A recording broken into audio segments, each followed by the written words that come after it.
Figured I'd do a video about my van build. I originally built it as like a camera van, and now I use it for traveling and hauling my motorcycle and still production stuff. It's a cheap build.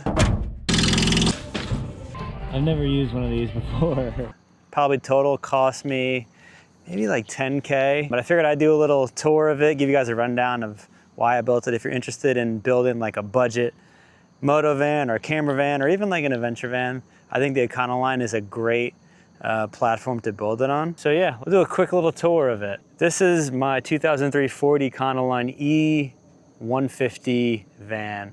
Now it's basically like an E200 because I upgraded the rear leaf springs. I pretty much rafter lined the whole car. I did an awful job with it. I did it outside with a compressor that I bought and returned.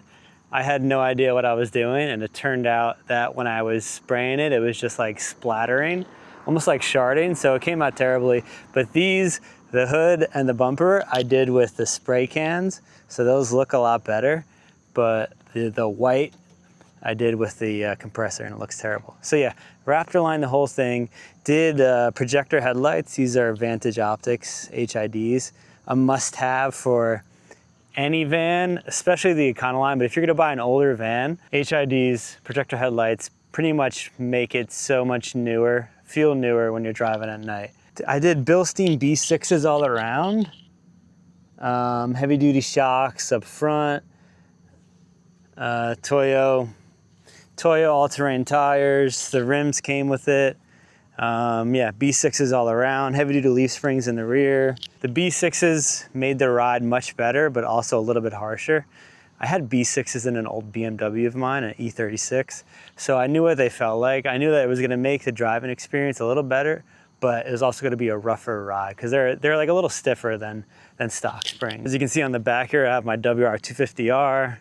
Got this hitch from Harbor Freight, which I think is okay. It's not terrible. Could be better. Over here I have a ladder that leads to the roof where I have this platform where I can stand up here. I've got a rooftop tent. Rooftop tents are okay. They're more maintenance than people think. You have to open it a lot to get all the moisture out. If you don't, it's gonna be completely moldy when you open it. If you leave it for a month outside unattended and don't open it at all, when you come back to it, there's gonna be mold everywhere. So I mean, that's this one specifically. I don't know about other models, but this Amazon one that I bought off Facebook Marketplace, this one is not great. So, I mean, it's not awful. You just have to open it up a lot. Keep a bunch of stuff in this, like tools, you know, oil, coolant. This is a conduit carrier. I used to keep speed rail in it for a Dana dolly. If you're not familiar with that, that's for camera stuff, like slider moves. So I used to keep speed rail, and I actually still have speed rail in that, but you can use that for fishing poles or whatever you want. I used to have it wrapped camo, the whole car, and as you can see, I left it on the roof, so there's still camo there. Inside, I have my water port, which I use to, you know, wash things down, wash the bike down sometimes, take a shower if I'm somewhere, brush my teeth if I'm camping. This is a bathroom, kind of, not bathroom, it's like a shower stall. Pop it out and it becomes 4 walls like a shower. So if you want to take an outdoor shower, you got that. I haven't used it as much as I wanted to, but it is nice to have if you're somewhere at a campground and there's no facilities to shower or anything or even get changed. You can use that. So that's it for the exterior. I don't think I'm forgetting that much. Got shock, suspension. All right, let's make our way inside. All right, so here is I wish I could open those back doors, but I can't because the bike's there. So here is my interior. I'll just start with right here. We got the ice cold fridge, which I use to, you know, keep food and drinks.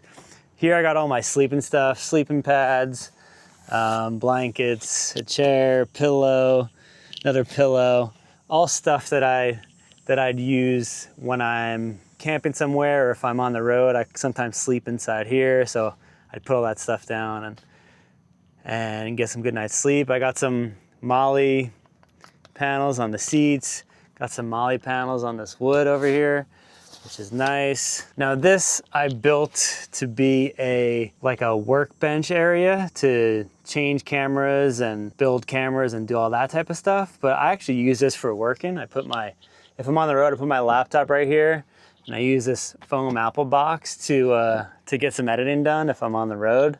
God, sorry, this lighting is awful right now. I'm trying to make it the best. And then I have, you know, storage for different wires, SDI, USB-C. I got a boom mic holder here. Got some books. Over there I got a bunch of pens, and I got a little recorder, so if I'm on location somewhere and I want to get some sound bites, I can easily set this up with a boom pole and grab some audio. I got my helmet holder right here. Up top, I just have a little, you know, little thing in here that I keep random stuff. I have to clean all this up. But yeah, so this is my like workbench area. I was using this a lot for production, so film production, just different jobs, you know, commercial stuff, documentary stuff. And now that I'm venturing into, you know, riding my dirt bike a lot, and I still shoot a bunch, so I'm kind of combining the Moto van with a camera van. Up here I have just random camera stuff. This is my water. I got extension cables over here. This is all my camera gear, my stills camera, my cinema camera, drone, gimbal. There's my WLF Enduro vest hanging back there. In here I just have random camping stuff, some bar grips, some bungees, a speaker, a heater. In here I have all my lighting. So this is all my lighting gear. You know, some soft boxes, some LEDs, a bunch of random lighting stuff that I use.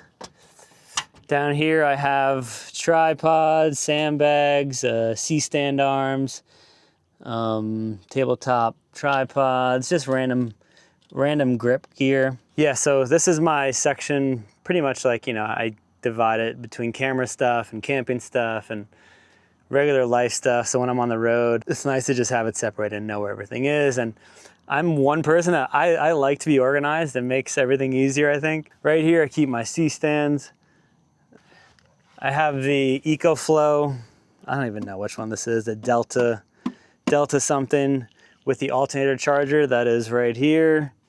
It has been pretty good so far. There's been a few issues. I just updated the firmware. For some reason, it keeps draining my car battery. I don't know what's wrong with it, but I'm trying to figure that out. I think I might have solved it. I don't know. I made it not charge this battery until the car is over 13 volts. Hopefully that doesn't drain my battery.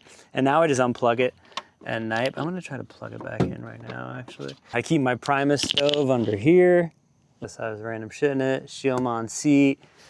And up here, it's just, you know, a regular old Econoline.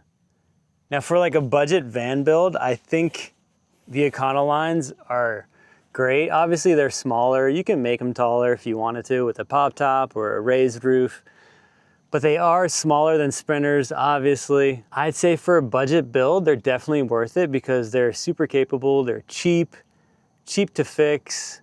Parts are cheap, pretty cheap to mod as well. Easy to fix as well. You have a problem, you look it up, you find a solution. I don't know if it's like that with Sprinters and Transits and ProMasters, but for a build, this is great. I mean, probably can't fit like dirt bikes in here, I don't know. Oh yeah, on this side, we have a little table, pops up. Just, you know, some cooking stuff over here, some tea, spices, you know, random kitchen stuff in here. So yeah, y'all, this is my budget camera moto van. Decent build. I've been pretty happy with it for the past 3 years, but I think I'm ready for something bigger, something that I can stand up in, something that I can like essentially live in for like a month or two when I'm on the road, because I do like to travel. If you've been toying with the idea of buying a Ford Econoline, I think they're good. I think they're good. They're good because, like I said, they're cheap to fix, easy to fix. You can just look everything up and parts are available everywhere. So you'll never go without a part on the road. That's it, yo. That's this week's video. I've run into a few different work things, so I didn't have a video for this week. So I figured I'd just talk about my van. See you guys on the next one.